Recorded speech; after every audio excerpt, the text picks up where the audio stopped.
விஜய் டிவில ரொம்ப வருஷமா எல்லாருக்கும் ரொம்பவே ஃபேவரட்டா போயிட்டு இருக்க சூப்பர் ஹிட்டான சீரியலை முடிக்க போறாங்களாங்க. அந்த ஒரு ஹார்ட் பிரேக்கிங்கான அப்டேட்டோட தான் வந்திருக்கு. ஸோ என்ன சீரியல் அப்படிங்கறத பார்க்கலாம். கரண்டா இப்போ விஜய் டிவில 7 o'clock ஸ்லாட்ல ரொம்ப ரொம்ப சூப்பரா போயிட்டு இருக்க ஒரு சீரியல் தான் பாக்கியலட்சுமி.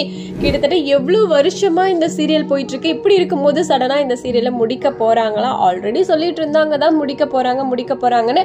பட் பாத்தீங்கன்னா இப்போ வந்து முடிக்கிறாங்க. அது அஃபீஷியலா அவங்களே சொல்லிட்டாங்க.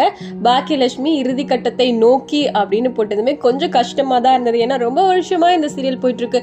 பாக்கியலட்சுமி வந்து ரொம்ப ஒரு தைரியமா எல்லா முடிவுகளை எடுக்கிறாங்க, சொந்த காலில் நிக்கிறாங்க அப்படின்ற மாதிரி விமன் எம்பவர்மெண்ட் மாதிரி ரொம்ப அழகா கொண்டு போயிட்டு இருந்தாங்க. பட் இப்படி இருக்கும்போது முடிக்கிறது கொஞ்சம் கஷ்டமா தான் இருக்குது.